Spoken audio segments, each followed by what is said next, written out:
Hey, thanks for joining me today. If you are tired of having overcooked and tough chicken breasts, which is no fun, you spend all the time and effort putting together a really nice meal of chicken, you sit down at the table, you go to cut into it, and it's just like cutting shoe leather. It's just no fun. So stay with me here because I'm going to show you the absolute guaranteed, without question, never fails way to ensure that your chicken breast comes out juicy and tender every single time, no matter what you're doing.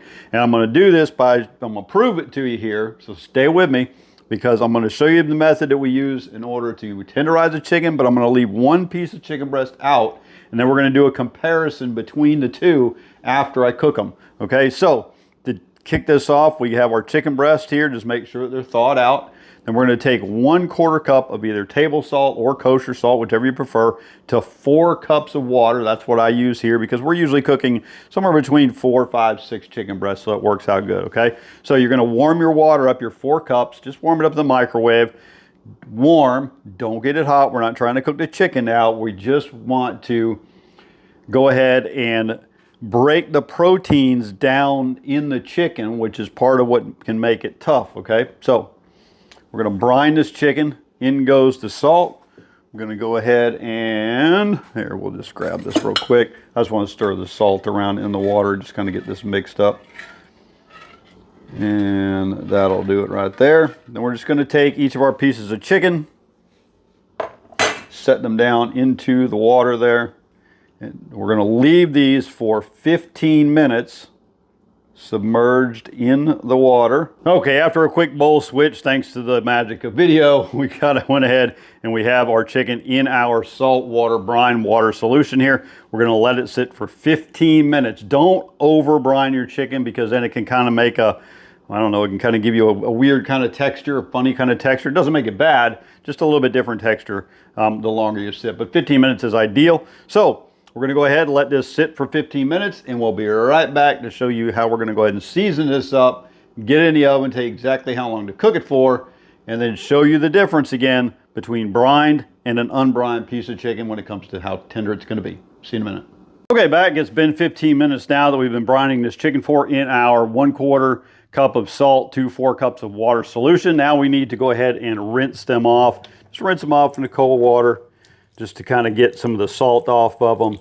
That way you don't wind up with too salty a chicken, and then you can go ahead and flavor it up how you like. And now we're going to cook this, and this is important, we're going to cook this 450 degrees for about 25 minutes. Now, if you have a thermometer, use your meat thermometers. It's way more effective to cook by temperature than it is to cook by time. Time will get you in trouble because you're thinking, oh, it's not done, and then you put it on for longer, you overcook it, and it winds up tough. If you cook by temperature, you're going to have a far better chance of it always being right. Irregardless, it just comes out better when it hits the perfect temp. I'm going to cook this to 170. Some people do it 165. I always lean a little bit more on that extra 5 degrees, but 170, which takes about 25 minutes, it'll be good. So we're going to go ahead and cut it here. We'll be right back so we can go ahead and do the comparison between the brined and the non-brined chicken so you can see just how tender one is versus the other. Be right back. All right, chicken's done. It's been in there for about 25 minutes. And we're going to go ahead and pull it out. Again, we use the Fiesta Party Seasoning. You can find a link to the description of that, or a link in the description down below. Also going to go ahead and drop in a meat thermometer link as well. If you don't have one, definitely cook by temperature.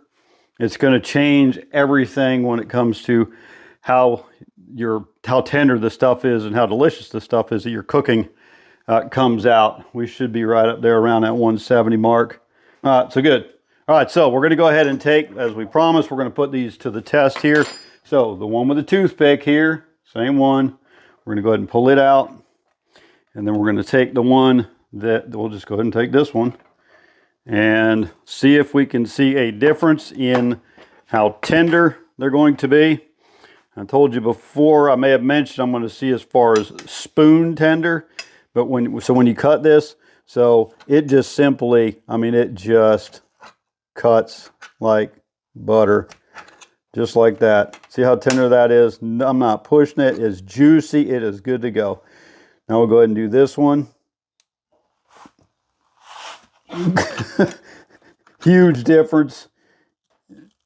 You can feel the protein in this chicken piece here. I mean, it's when you cook it to temperature, it's going to be better, but you can definitely feel the protein when I'm trying to get through this with the spoon. So it just does not. It's not cutting nearly as easy. So give that a try. This comes out absolutely perfect every single time. And you know, it's one thing to do it yourself, another to see it on camera, but trust me, huge difference. Super delicious. This was a really simple recipe, and we're going to go with that. And we're just going to pair it up with some noodles and some vegetables here tonight, but I want to go ahead and make sure you understood exactly how to make sure that your chicken is tender every time without question. So thanks for watching this one, and hey, leave us a comment if you tried this before. Of course, hit the subscribe button if you like what we're doing here on this channel. Check out some of the other videos. I think you're really going to like them. See you in the next one.